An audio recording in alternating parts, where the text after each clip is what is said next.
Greetings, salutations, and of course, don't worry about it, I'm friendly, listeners. My name is Artemis, and welcome back to the Ark, the one and only radio station covering the various dinosaur going-ons of the Ark. Firstly, there has been a missing persons report, or rather, a missing dino report, sent in by the members of the Ryan Gosling tribe. A Dilophosaurus, female, by the name of Muriel, has gone missing, and has been gone for the past week.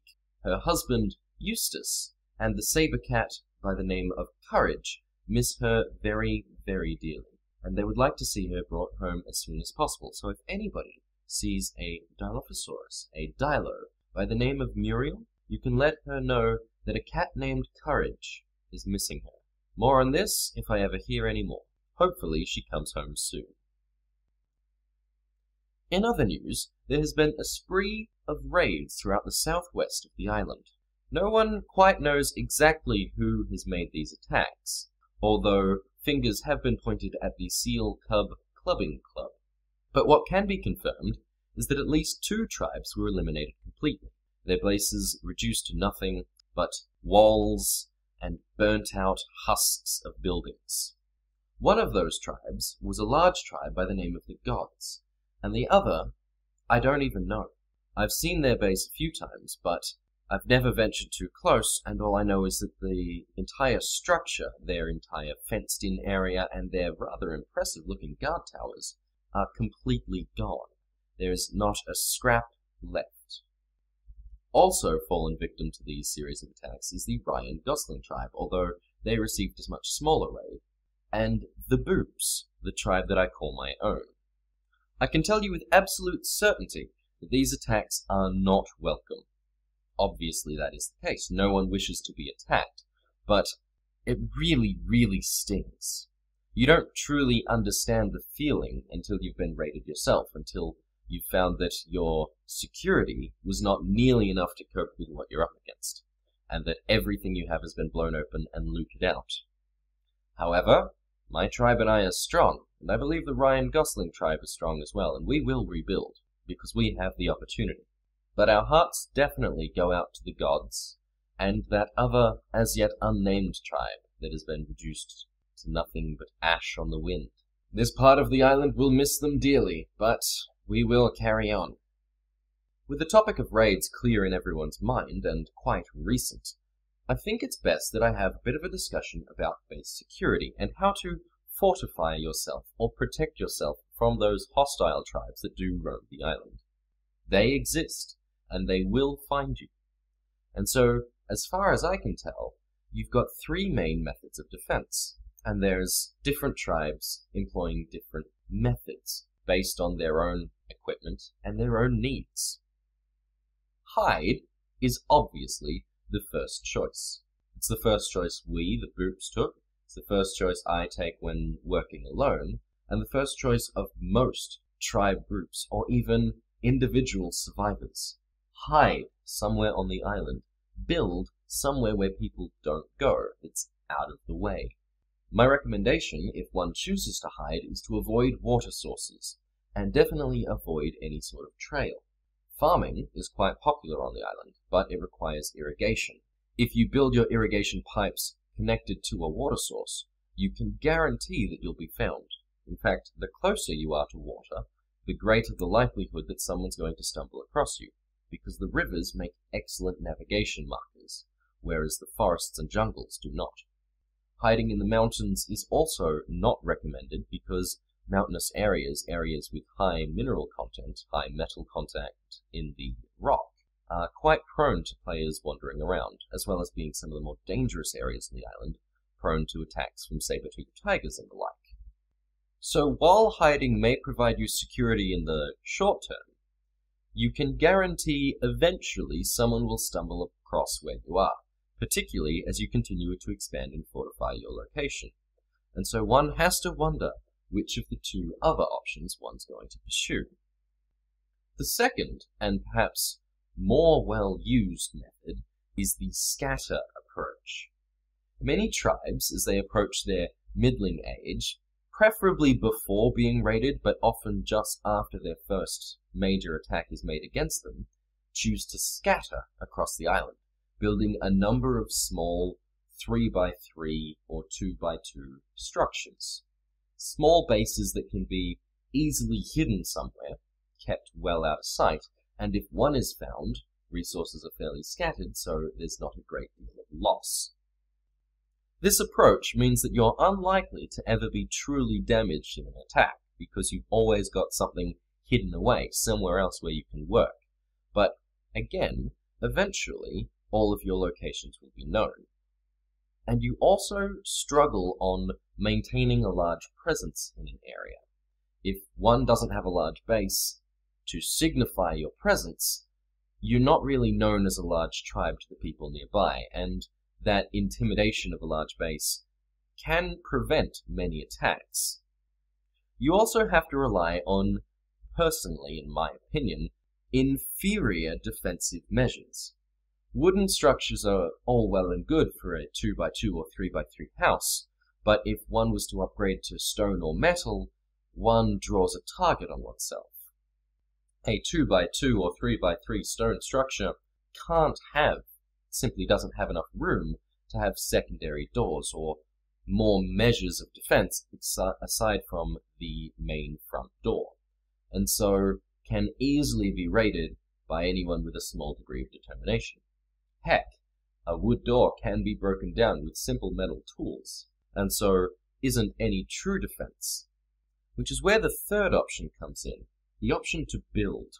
Now, not strictly an alternative to any of the other two options, the idea of building up your defenses, shoring up your defenses constantly, being constantly aware of how you can improve and enhance your security, how you can steady up your walls so that you're more prepared for an even greater attack. It's the option I prefer, and again, it isn't strictly against the idea of scattering or hiding, but as you build up, you'll find that your home, your base, becomes larger. The area that you need to preserve your herd becomes greater. It becomes more and more risky, really, to look after everything.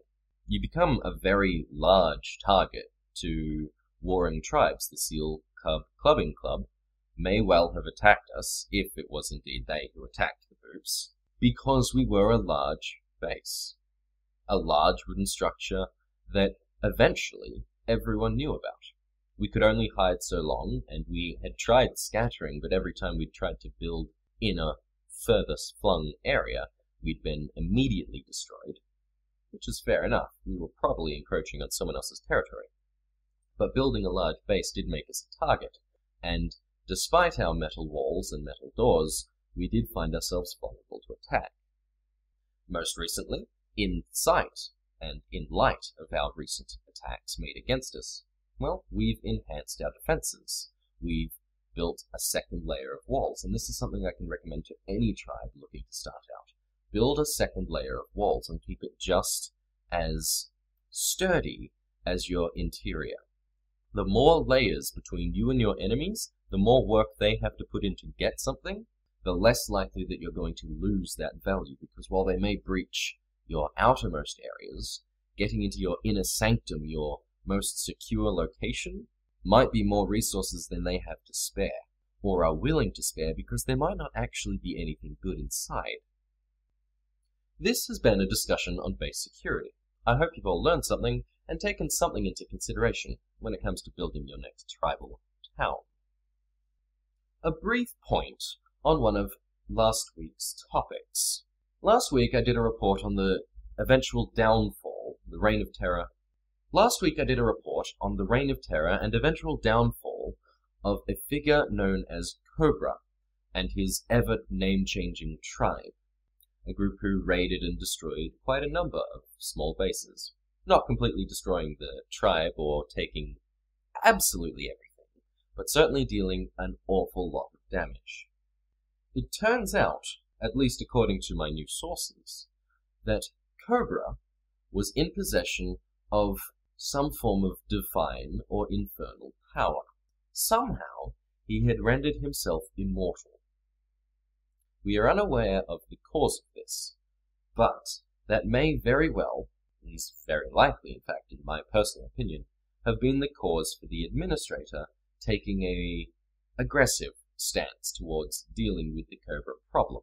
It's all well and good to engage in tribal warfare on the island. The Ark is a hostile place, and most people expect that.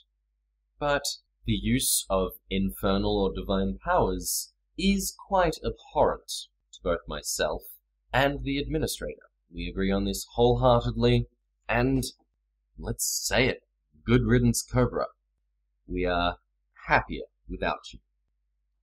On the topic of the administrator, it's worth noting that my information may have been wrong.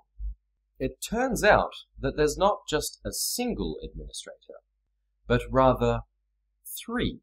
The woman known as Digils, the man known as Phyrexian, and a second man who is very rarely seen, known as Cyanide. This isn't the same cyanide that one would use to kill a person, but it sounds the same, spelt differently. These 3 administrators claim dominion over the Ark, the island on which we live, and through their powers we are either blessed or cursed. For instance, our saber cat, our saber-toothed tiger, by the name of Claire, our greatest and most powerful dinosaur, and perhaps the greatest treasure of my tribe, well, she was trapped in a cave. Couldn't get out at all. She simply couldn't fit through the entrance. There was a slight cave-in after taking her in there, and she couldn't escape. One of the administrators, Phyrexian, well, he brought her out. He went in there and he removed her from that place. I don't know how, and I don't really want to. All I know is that she's safe and again amongst us, so I'm a very happy man in that regard. So that was the blessing, but it of course was followed with a curse of dodos. After returning Claire to us, and returning my tribe mates to our tribal home, I was out in the field taming a pair of Ankylosaurus at the time. Phyrexian proceeded to, fill our house with dodos. Over my radio, which we use to communicate while we're working together, I could hear nothing but screams and occasionally laughter as dodos flooded every room in our house, every single room. They attacked and destroyed a number of small and relatively meaningless structures. A dodo is not a dangerous threat to any home, and injured but didn't kill my tribe mates. Thankfully, on the didn't kill part. Eventually, we managed to herd them upstairs to the Eyrie, which is as yet under construction, and then opened the Eyrie gate, allowing an absolute flood, a waterfall, if one wills, or a dodo fall, if you prefer, to plummet down to the earth below, wherein they were greeted by the same Claire that had been saved moments ago by the same administrator. I'm not sure if it truly counts as a curse. It was hilarious to listen to, but at the same time, somewhat terrifying. I must say, I don't ever want to be surprised by a sudden influx of, well, stupid birds. And speaking of stupid birds, that same administrator, Phyrexian, has declared that this Friday at 7 o'clock will be a dodo tournament. Each tribe will be permitted to tame and train a single dodo, unless they already had dodos, in which case they can enter any one of the dodos they have. But they will be able to train up a single dodo and enter it into a 8-person tournament, the victor of which potentially may receive a prize, but to be honest, I don't know. Personally, I'm just interested in seeing and recording for posterity the dodo versus dodo single combat. One of our male dodos, known as Dada, well, he's been trained for a while. We actually had him defending the rest of our dodo pack, I suppose, in the interests of keeping it safe from small animals that manage to get into the dinosaur pen. But this tournament could be a good opportunity for him to show his mettle. I would like to wish all tribes that choose to enter luck in the dodo versus dodo tournament. I've seen the Colosseum that Phyrexian has built, and it is impressive. I understand that music and entertainment will be provided. Entertainment from the dodos, obviously, and music provided by the broodmother that Phyrexian claimed very, very recently. I believe that about wraps things up for news for the week. Nothing else worth talking about, so I'll get back out to building, crafting, and expanding. Thank you all for listening, and I hope to see you next time. Good night.